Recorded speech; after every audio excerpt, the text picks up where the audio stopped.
I've got a question for you. What do you think is worse in the eyes of the law? Finding ways to not pay your taxes or being gay? That and more coming up next.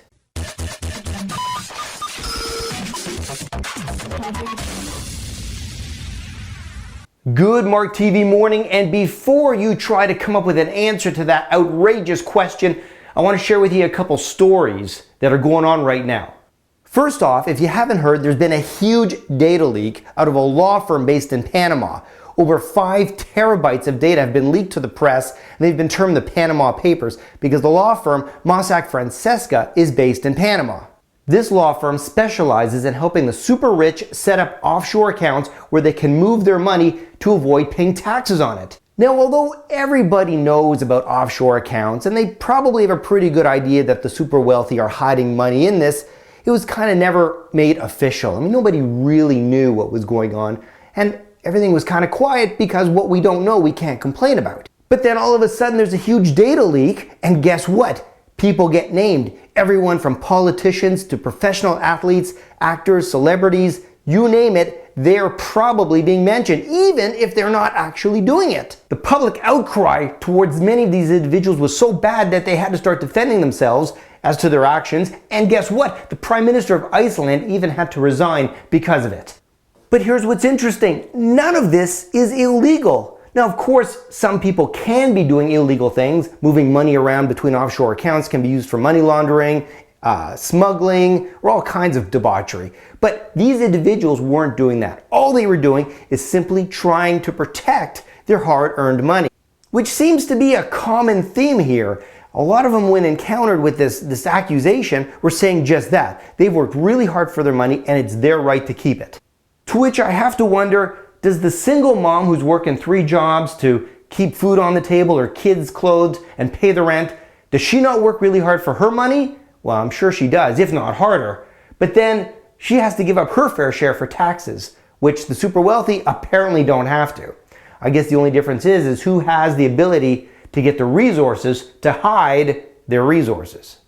Now let's jump over to Mississippi and North Carolina, 2 of the most populous states when it comes to rednecks. The state governor in both those states recently passed laws that allow businesses to discriminate against those they don't agree with from a moral or religious perspective, which is basically fancy talk for saying you don't have to serve gays, lesbians, or anyone in the transgender community if you don't want to. Hey, what can I get you for your order? Hey, is that a 100% silk French cuff Ralph Lauren shirt? Oh, I think it is. Are you one of them there gays? Well, I don't have to serve you. It's the law. I just want to know, who is it that refuses to serve somebody at a restaurant just because that person's gay? I mean, chances are in a state like Mississippi, they're probably going to be the best dressed person in that restaurant anyway. Now, last I checked, discrimination on those bases, among things like religious beliefs, color of your skin, ethnicity, all that kind of stuff, was totally illegal even in these states. So this brings us back to the original question I asked you at the beginning of the show. You see, we have 2 situations here. The first one is really wealthy people hiding their money so they don't have to pay taxes, which in itself is legal, but the community at large, that being pretty much everybody, thinks it should be illegal. Then on the other side, you have a bunch of states who are making discrimination, which is illegal, they're making it legal because of the voice of the community. So where's the relevance in all this for you as a business owner? After all, this show is about business. And there's one thing we can pull out of this that is very, very clear. Regardless of whether something's legal or illegal, if you're doing it and in the eyes of the general public it's deemed wrong, well then it's wrong. And I'm sure you've seen this before. Companies that choose to do something which is in their rights, but not only makes them look bad, but it pisses off a lot of people.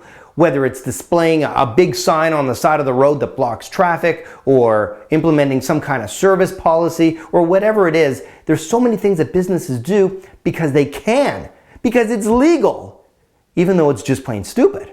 So here's my advice to you. If you're going to do something you're not sure about, implement some kind of policy or whatever it is that could have a negative impact on how people view you, think twice about it. Because it doesn't matter if it's right or wrong in the eyes of the law. It's really about what's right or wrong in the eyes of your marketplace. Now, don't get me wrong. I'm not saying if something is okay in the eyes of your customers, but against the law, that you should still do it. I'm not offering that kind of advice.